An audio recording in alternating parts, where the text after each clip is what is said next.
Hello, welcome to ELA on the Move, close reading of The Moon is Distant from the Sea by Emily Dickinson. It is most likely a love poem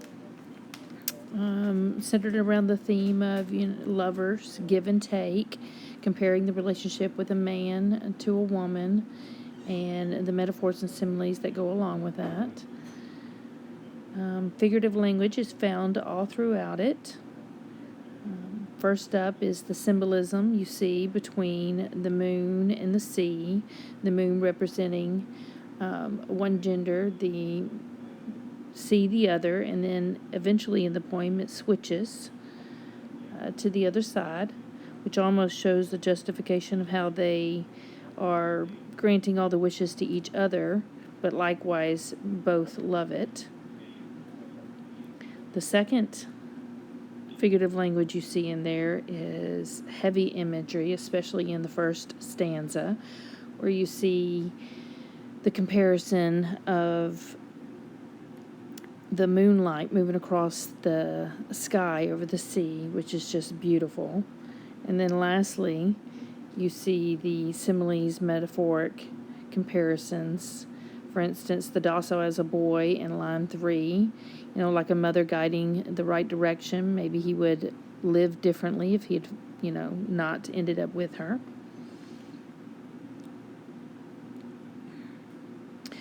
As well, you'll see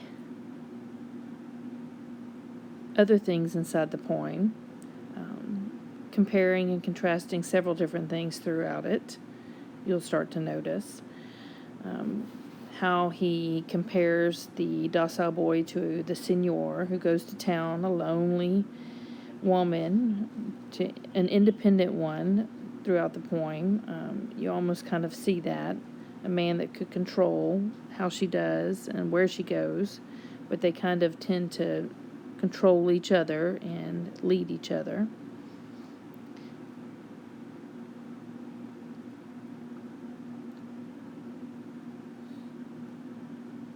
It could even mean that they're lovers from afar with, traveling, something like that. Make sure you notice the word impose. Dickinson likes to put a twist ending in her poem. It kind of creates something to think about at the end. What does that word actually do to the theme that, we assigned, that it being a love poem?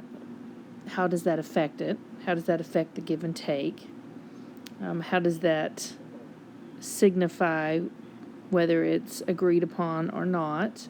And think on that.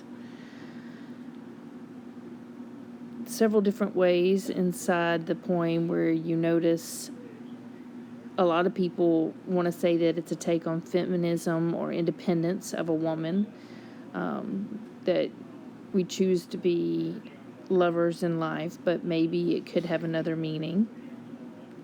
If it does or doesn't, you can analyze it the way you wish. Notice that it has an A, B, C, B pattern in the first stanza, but it changes to an A, B, C, D in the second, and then back to an A, B, A, B. You can almost analyze that, but it's like a lullaby from the start. You sometimes hear this feeling of flowing. I always think back to World War II with a song they're dancing to before he goes off to war.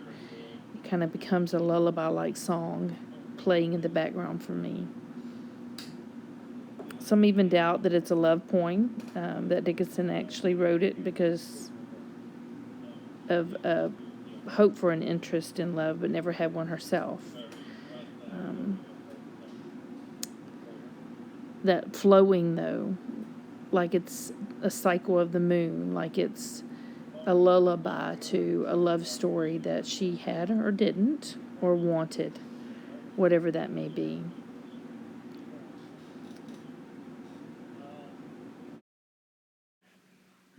Even to accent that love as well, going back to the capital letters, as you notice those, they seem to kind of symbolize each of them, the male and the female, the two in the relationship.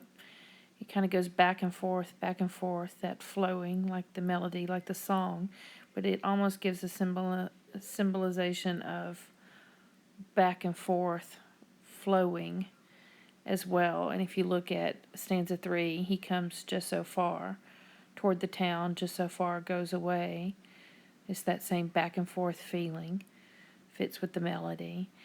It also kind of fits the theme with the docile as a boy, where he might lead a different life had he gone down a different path, which also symbolizes and goes back to nature as well, going all in with that theme of moon and sea and paths that we take.